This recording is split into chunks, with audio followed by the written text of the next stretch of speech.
China just built exactly what experts warned about. In just the past few weeks, China unveiled one of the world's most powerful AI systems, while President Xi Jinping stood before leaders from 29 countries, inviting them to join a new AI organization with China at its center. But that's only part of the story, because at the same time, China is building factories that barely need people, creating humanoid robots so lifelike they're starting to blur the line between human and machine, and rolling out technologies that, until recently, belonged only in science fiction. At first, none of these stories seem connected, but they are. And once you see how they fit together, you'll understand why some of the world's leading AI experts have been warning about this moment for years. So, what exactly has China built? Let's decode. Back in 2013, China had around 115 million people working in manufacturing. By 2025, that number dropped to under 85 million. More than 30 million jobs disappeared. Normally, you'd expect production to fall too. Instead, factories are producing more than ever. So where did all those workers go? They were quietly replaced. What replaced them are dark factories. Factories where almost all the work is done by machines instead of people. With hardly anyone inside, there's no need to keep the lights on, which is where the name comes from. And because machines don't get tired, take breaks, or go on vacation, these factories run 24 hours a day, 365 days a year. And this isn't some small experiment. China's biggest companies are already doing it. Take Xiaomi. Its factory in Beijing produces a finished smartphone every few seconds, around 10 million phones a year, with almost no workers on the factory floor. The same thing is happening in home appliances. Medea's factory in Jingzhou uses 14 AI agents, coordinated by a central factory brain, to manage dozens of production tasks. Jobs that once took hours now take seconds. But nowhere is the transformation more dramatic than in the auto industry. Zeekr's factory in Ningbo uses more than 800 robots to build around 800 electric cars every day. Tesla took nearly a decade to reach that level of production. Zeekr, founded in 2021, did it in just a few years. And it isn't alone. BYD and CATL are both racing toward factories that need almost no human workers.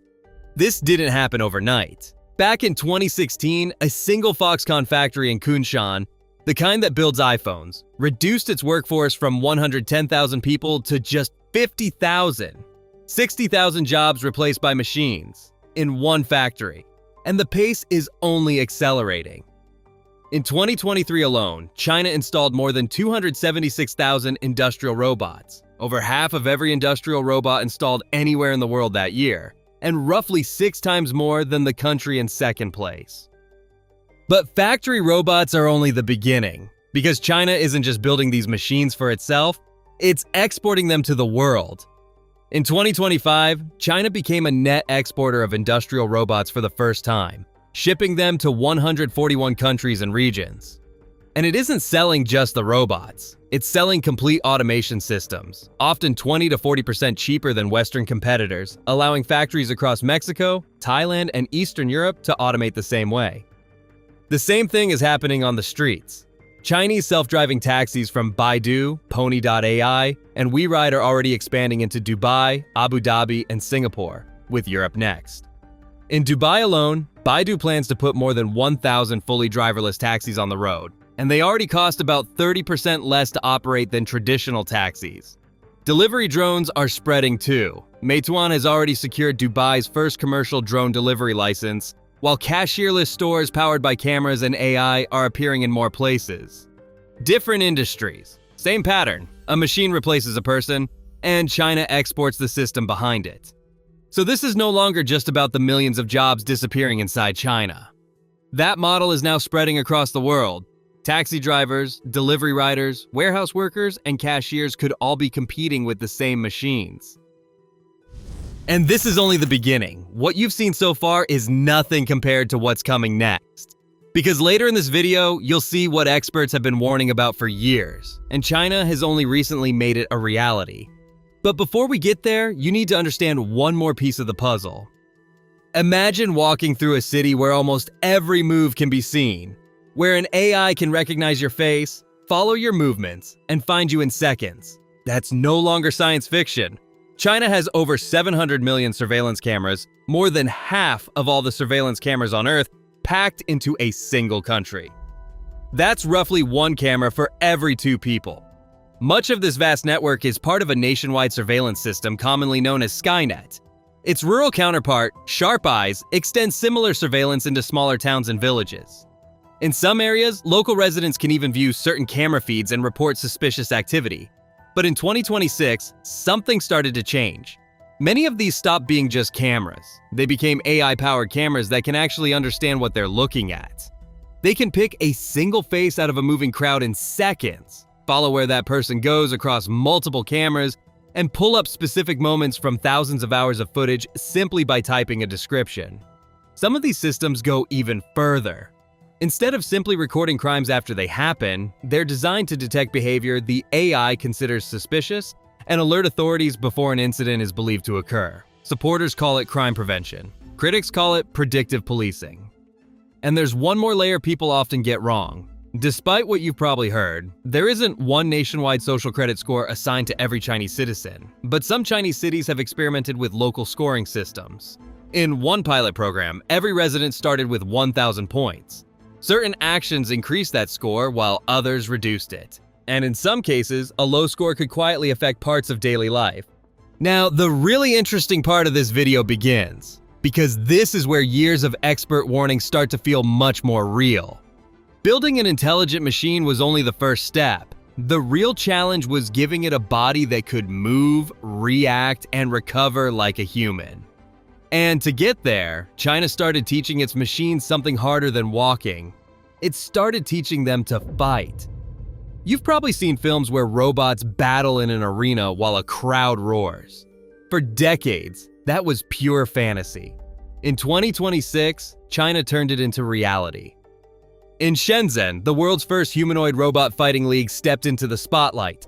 Full-size machines throwing punches, spinning kicks, and battling inside a live ring, while a paying crowd cheers them on. In one match, a robot's head was knocked clean off its shoulders, left dangling by a few cables, and the machine kept fighting as if nothing had happened. But look past the spectacle, because this isn't really about entertainment. Why teach a robot to fight? Because fighting demands everything hard about moving through the real world at once. Balance, split-second reaction, coordination, absorbing a hit and staying upright, recovering the instant it gets knocked off course. Every punch thrown in that ring is a machine learning to control its own body under chaos. They're not building a sport, they're training physical intelligence. Now, here's something worth thinking about. Would you trust a machine more if it looked like a person? Experts have been warning about this moment for years, because the more human a machine appears, the more naturally people accept it into their lives. In June 2026, UBTech unveiled the UWorld U1, what it calls the world's first full-size ultra-bionic humanoid built for mass production. Covered in soft silicone skin with a lifelike face, natural blinking eyes, and eye tracking that follows you as you move around the room, it's designed to feel less like a machine and more like a person. It even comes in both male and female versions. The goal wasn't just to build another robot, it was to create one people would feel comfortable welcoming into their everyday lives. Here's the line we've quietly stepped over. When a machine has warm skin, a convincing face, and a natural human voice, it becomes almost impossible to tell whether you're talking to a person or a product. And that confusion isn't a flaw, it's exactly what the design is meant to achieve. So who are these human-like robots actually for? The answer is the saddest part of the story. They're built for the lonely. China is aiming these companions at a country with more than 90 million adults living alone and over 118 million empty nest seniors.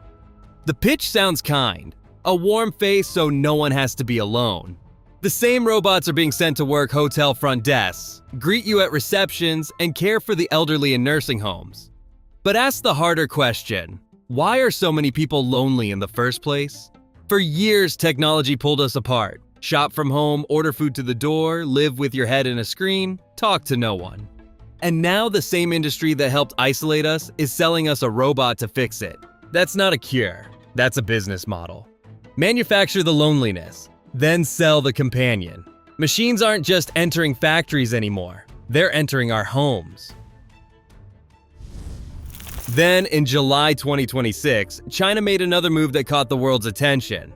A Beijing company called Moonshot released Kimi K3, the largest OpenAI model ever built. It can process nearly 1 million words at once, understand images, and outperform several of America's leading AI models on real-world tasks, all while costing about half as much. And unlike many of the most advanced American systems locked behind limited access, China made Kimi K3 available to the entire world for free. Soon after, President Xi Jinping stood before leaders from 29 countries in Shanghai and announced a new international organization to help shape global AI rules, with China at its center. While much of the West was absent, countries across Asia, Africa, and Latin America signed on as founding members, signaling that China's influence in AI was expanding far beyond its own borders. By this point, something important had changed. For years, China had been building the physical side of AI. Millions of cameras, autonomous vehicles, factory robots, robot dogs, and humanoid robots. Now it had paired them with one of the world's most powerful AI models. The brain and the body were no longer developing separately. And unlike traditional machines, these robots don't stay the same after they're sold. Software updates continuously improve what they can see, understand, and do, whether they're working inside factories or helping people at home. This is what many experts believe is the real turning point. The biggest breakthrough isn't just more powerful AI, it's making that intelligence affordable enough to be deployed at an unprecedented scale.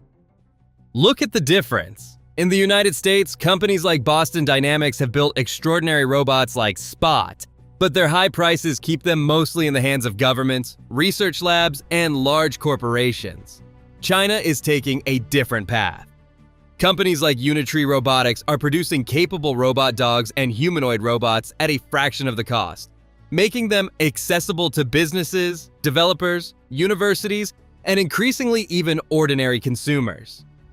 Meanwhile, companies like UB Robotics are already testing humanoid robots that can work on factory floors, replace their own batteries, and return to work without human assistance. Now put all the pieces together. Millions of increasingly capable robots, one of the world's most powerful AI models, and software that keeps making those machines smarter long after they leave the factory. That's the combination many AI researchers have been warning about. Not because robots suddenly decide to rebel, but because we're building both the intelligence and the physical bodies at the same time, and making both cheaper, smarter, and more widely available every year. So what happens if one day the intelligence inside those machines becomes smarter than the people who created it? For now, humans remain in control. We write the software, install the updates, repair the machines, and decide how they're used. But the concern has never been today's AI, it's tomorrow's. Whether this becomes humanity's greatest breakthrough or its biggest mistake, no one can say. But one thing is already clear: China isn't waiting for the future, it's building it.